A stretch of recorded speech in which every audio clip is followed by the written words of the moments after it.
You, John Fitzgerald Kennedy, do solemnly swear I, John Fitzgerald Kennedy, do solemnly swear that you will faithfully execute the office of President of the United States that I will faithfully execute the office of President of the United States and will, to the best of your ability, and will, to the best of my ability, preserve, protect, and defend the Constitution of the United States. preserve, protect, and defend the Constitution of the United States. So help you God. So help me God.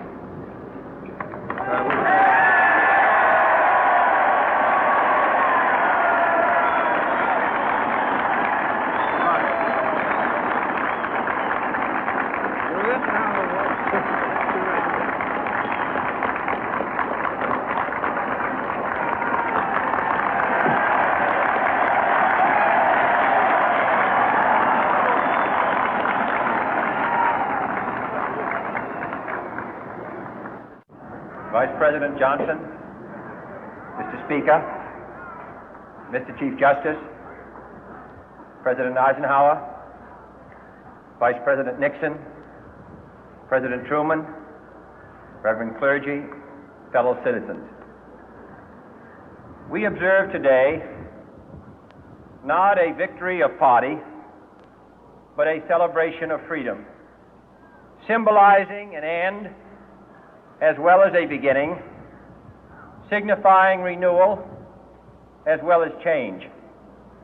For I have sworn before you and Almighty God the same solemn oath our forebears prescribed nearly a century and 3/4 ago. The world is very different now, for man holds in his mortal hands the power to abolish all forms of human poverty and all forms of human life. And yet the same revolutionary beliefs for which our forebears fought are still at issue around the globe. The belief that the rights of man come not from the generosity of the state, but from the hand of God. We dare not forget today that we are the heirs of that first revolution. Let the word go forth from this time and place to friend and foe alike that the torch has been passed to a new generation of Americans born in this century, tempered by war, disciplined by a hard and bitter peace, proud of our ancient heritage, and unwilling to witness or permit the slow undoing of those human rights to which this nation has always been committed and to which we are committed today at home and around the world.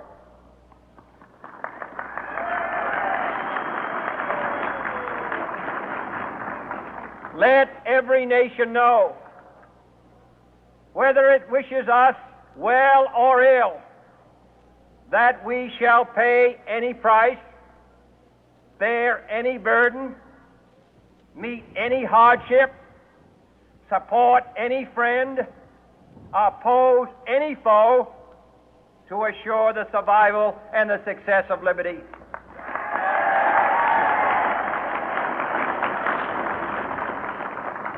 This much we pledge and more. To those old allies whose cultural and spiritual origins we share, we pledge the loyalty of faithful friends. United, there is little we cannot do in a host of cooperative ventures. Divided, there is little we can do, for we dare not meet a powerful challenge at odds and split asunder. To those new states whom we welcome to the ranks of the free, we pledge our word that one form of colonial control shall not have passed away, merely to be replaced by a far more iron tyranny.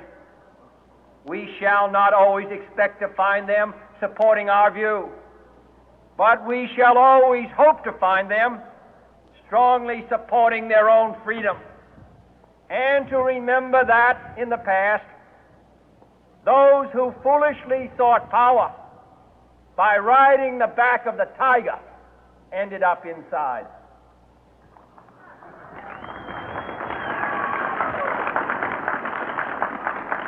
To those people in the huts and villages of half the globe struggling to break the bonds of mass misery, we pledge our best efforts to help them help themselves for whatever period is required, not because the communists may be doing it, not because we seek their votes, but because it is right. If a free society cannot help the many who are poor, it cannot save the few who are rich.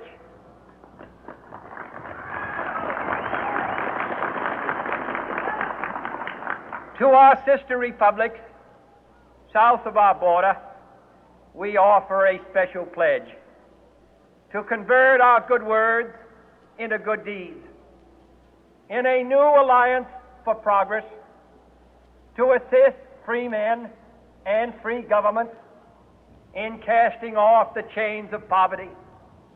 But this peaceful revolution of hope cannot become the prey of hostile powers. Let all our neighbors know that we shall join with them to oppose aggression or subversion anywhere in the Americas. And let every other power know that this hemisphere intends to remain the master of its own house.